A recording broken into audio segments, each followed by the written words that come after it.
તો નમસ્કાર મિત્રો, સ્વાગત છે આપનું આજના નવા વિડીયોમાં। આજે આપણે લઈને આવ્યા છે તમારા માટે 31 જુલાઈ 2026ના વર્તમાન પ્રવાહની બનેલી ઘટનાઓના ઇમ્પોર્ટન્ટ પ્રશ્નો, જે આવનારી પરીક્ષાઓમાં તમને કદાચ પૂછાઈ શકે છે અને એના માટે જ આ ઇમ્પોર્ટન્ટ છે। જેથી કરીને આ વિડીયોને પૂરું જોજો અને જો આ ચેનલ પર તમે નવા છો, હજુ ચેનલ નવી જ છે, તો તમે આને સબસ્ક્રાઇબ કરી લો, જેથી રોજના આવા વિડીયો તમને મળતા રહે અને કોઈ પરીક્ષાને લગતી માહિતી આવે તો એ પણ તમને મળતી રહે। તો ચલો આજનો વિડીયો શરૂ કરીએ। સૌપ્રથમ પ્રશ્ન છે મિત્રો, વિશ્વ માનવ તસ્કરી નિરોધક દિવસ ક્યારે ઉજવવામાં આવે છે? 30 જુલાઈ બી ઓપ્શન સાચો છે। 30 જુલાઈના દિવસે આ ઉજવવામાં આવે છે અને આ દિવસ છે એ યુએન જનરલ એસેમ્બલી દ્વારા શરૂઆત કરવામાં આવી હતી, જે માનવ તસ્કરી સામે જાગૃતિ અને પીડિતોના અધિકારના રક્ષણ માટે દર વર્ષે 30 જુલાઈના દિવસે ઉજવવામાં આવે છે।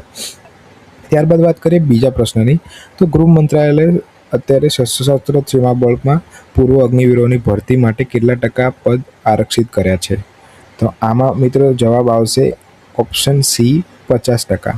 ગૃહ મંત્રાલયે એસએસબીમાં પૂર્વ અગ્નિવીરો માટે 50% પદ આરક્ષિત કર્યા છે અને આ નિર્ણય અગ્નિવીરોના પુનઃસ્થાપન માટે એક મહત્વપૂર્ણ છે। બાદમાં વાત કરીએ ત્રીજા પ્રશ્નની, કઈ રાજ્ય સરકાર તમામ પરિવારોનું ઇલેક્ટ્રોનિક ફેમિલી રજિસ્ટર બનાવી રહી છે? તો આમાં મિત્રો જવાબ આવશે ઓપ્શન બી, તેલંગાણા। તેલંગાણા દ્વારા હાલમાં સરકાર મી સેવા પોર્ટલ પર ઇલેક્ટ્રોનિક ફેમિલી રજિસ્ટર બનાવી રહી છે। આના અગાઉ યુપી સરકારે ફેમિલી આઈડીની જાહેરાત કરી હતી।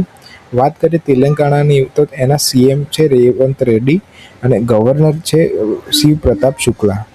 હવે વાત કરીએ મિત્રો ચોથા પ્રશ્નની, કયા દેશોએ આંતરરાષ્ટ્રીય ફોજદારી અદાલતમાંથી હટવાની વાત કરી છે, મતલબ જાહેરાત કરી છે? આનો જવાબ આવશે મિત્રો સી, ચાડ અને વેનેઝુએલા। ચાડ અને વેનેઝુએલા એ આઈસીસી માંથી હટવાની જાહેરાત કરી છે અને આઈસીસીની જે સ્થાપના થઈ એ 1 જુલાઈ 2002ના રોજ ઇટલીના રાજધાની રોમમાં થઈ હતી। ત્યારબાદ વાત કરીએ તો માલાબાર ગોલ્ડ એન્ડ ડાયમંડ્સે કોના પોતાના એમ્બેસેડર બનાવે છે?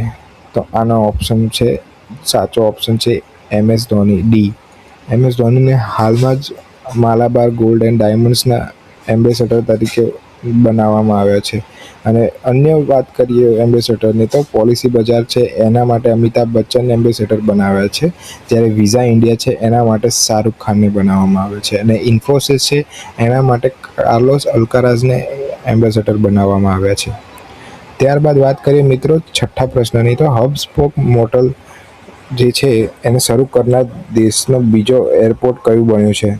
તો આમાં મિત્રો જવાબ આવશે option B, Amritsar. Amritsar airport hub spot model શરૂ કરનાર દેશનું બીજું એરપોર્ટ બન્યું છે। પ્રથમ વારાણસી હતું અને આ મોડેલના સ્થાનિક એરપોર્ટમાં સીધા આંતરરાષ્ટ્રીય ફ્લાઇટ માટે ચેક ઇન અને ઇમિગ્રેશન થઈ શકે છે। હવે વાત કરીએ મિત્રો સાતમા પ્રશ્નની, તો સાતમો પ્રશ્ન છે એમાં ભારતને મુખ્ય દરિયાઈ અને ઉત્પાદન કેન્દ્ર બનાવવા માટે કઈ રાજ્ય સરકાર ship building and repair policy 2026 launch કરી? તો આનો જવાબ આવશે મિત્રો સી, ગુજરાત। ગુજરાત સરકારની વાત કરીએ તો ગુજરાત સરકારમાં હાલ સીએમ ભૂપેન્દ્ર પટેલ છે અને ગવર્નર તરીકે આચાર્ય દેવવ્રત છે। ગુજરાતમાં વાત કરીએ તો ગુજરાત મૂંગફળી, તંબાકુ, જીરુંનો સૌથી મોટો ઉત્પાદક રાજ્ય છે। પ્રશ્ન 8ની વાત કરીએ તો ગુજરાતનું પ્રથમ સમર્પિત મિલિટરી મેડિસિન વિભાગ કયા શહેરમાં સ્થાપિત કરવામાં આવ્યું? તો આનો જવાબ આવશે મિત્રો લખનઉ, સી। ભારતનું પ્રથમ મિલિટરી મેડિસિન છે અને લખનઉની વાત કરીએ તો લખનઉ શહેર ગોમતી નદીના કિનારે આવેલું છે। તેનું ભારતનું બીજું યુનેસ્કો ક્રિએટિવ સિટી ઓફ ગેસ્ટ્રોનોમી તરીકે ઓળખવામાં આવે છે। પહેલું વાત કરીએ તો હૈદરાબાદ આવશે। AI smart power grid, titanium plant, Chaudhary Charan Singh speed park, Indira Gandhi નક્ષત્રશાળા વગેરે અહીંયા આવેલા છે। ત્યારબાદ વાત કરીએ તો ગણિત ક્ષેત્રમાં પ્રતિષ્ઠિત ફિલ્ડ મેડલ જીતનાર ઇતિહાસની ત્રીજી મહિલા કોણ બની? આમાં જવાબ આવશે મિત્રો હોંગ વાંગ। હોંગ વાંગ હાલમાં આ મેડલ જીતનાર દુનિયાની ત્રીજી અને ચીનની પ્રથમ મહિલા બની છે। 10મા પ્રશ્નની, તો બેક્ટેરિયા આધારિત સેલ્ફ હીલિંગ કોન્ક્રીટ કયા દેશના વૈજ્ઞાનિકે વિકસાવી? આનો જવાબ આવશે નેધરલેન્ડ। ત્યારબાદ વાત કરીએ બીજો 11મા પ્રશ્નની, મુખ્યમંત્રી મત્સ્ય સન્માન નિધિ યોજના કયા રાજ્ય રાજ્ય લોન્ચ કરવામાં આવી તો આનો જવાબ આવશે હિમાચલ પ્રદેશ.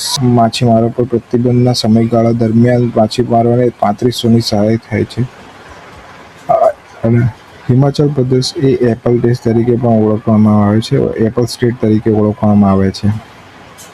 સીએમની વાત કરીએ તો એ હિમાચલ પ્રદેશના સીએમ સુખવિન્દરસિંહ સુખુ છે અને તેના ગવર્નર છે શિવ પ્રતાપ શુક્લા છે. 12મા પ્રશ્નની વાત કરીએ તો અસમની પુરાવી આઈસ્ક્રીમની પ્રથમ આંતરરાષ્ટ્રીય ખેપ કયા દેશને મોકલવામાં આવી?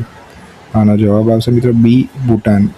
ભૂટાનમાં આ મોકલવામાં આવ્યું છે અને ભૂટાનની રાજધાની છે થિમ્પુ છે. હવે વાત કરીએ મિત્રો પ્રશ્ન 13ની તો 20 માર્ચે કયો ભાષા દિવસ ઉજવવામાં આવે છે? તો 20 માર્ચે ઉજવવામાં આવતો દિવસ છે ફ્રેન્ચ ભાષા દિવસ. અને બીજી વાત કરીએ તો 20 માર્ચે ફ્રેન્ચ ભાષા દિવસ અને 20 એપ્રિલે ચાઇનીઝ ભાષા દિવસ અને 23 એપ્રિલે અંગ્રેજી ભાષા દિવસ ઉજવવામાં આવે છે. આ આપણા માટે એક ઇમ્પોર્ટન્ટ પ્રશ્ન થઈ શકે છે, તો આને આપ સેવ કરી લો, સ્ક્રીનશોટ પણ લઈ શકો છો.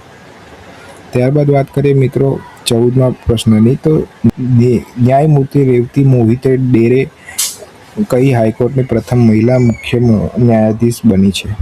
તો આનો જવાબ આવશે મિત્રો મેઘાલય. બી મેઘાલય આનો સાચો જવાબ છે. જસ્ટિસ રેવતી મોહિતે ડેરી મેઘાલય હાઈકોર્ટની પ્રથમ મહિલા ચીફ જસ્ટિસ બની છે. અને હિમાલયન મેનાલ નેપાળનું રાષ્ટ્રીય પક્ષી અને ઉત્તરાખંડનું રાજ્ય પક્ષી છે. આજનો પ્રશ્ન આપના માટે મિત્રો, માનવ હાથી સંઘર્ષ ઘટાડવા માટે કયા રાજ્યએ હાથીઓને રેડિયો કોલર પહેરાવવાની યોજના શરૂ કરી? તો આનો ઓપ્શન છે option A Kerala, option B Odisha, option C Assam, option D Tamil Nadu. તમારો જે પણ જવાબ હોય એ કોમેન્ટ બોક્સમાં જરૂર જણાવો. આનો જવાબ તમને કાલેના જે વિડીયો આવશે એની અંદર મળી જશે. તો આ હતા આજના ઇમ્પોર્ટન્ટ ક્વેશ્ચન. તમને આની નોટ બનાવવા માટે હું રિક્વેસ્ટ કરીશ, કેમ કે આ ઇમ્પોર્ટન્ટ ક્વેશ્ચનમાંથી કોઈ પણ પ્રશ્ન પૂછાઈ જાય તો તમારો 1 માર્ક ક્લિયર થઈ શકે છે. તો આવા જ વિડીયો માટે અમારી ચેનલને સબસ્ક્રાઈબ કરો અને આવા જ વિડીયો રોજ જોતા રહો, જેથી તમારું કરંટ અફેર સારું થાય અને તમે દરેક પરીક્ષામાં કરંટ અફેરના લગતા પ્રશ્નોને આસાનીથી ઉકેલી શકો. તો ચલો મળીએ કાલે એક નવા વિડીયો સાથે. ત્યાં સુધી તૈયારી કરતા રહો અને આગળ વધતા રહો.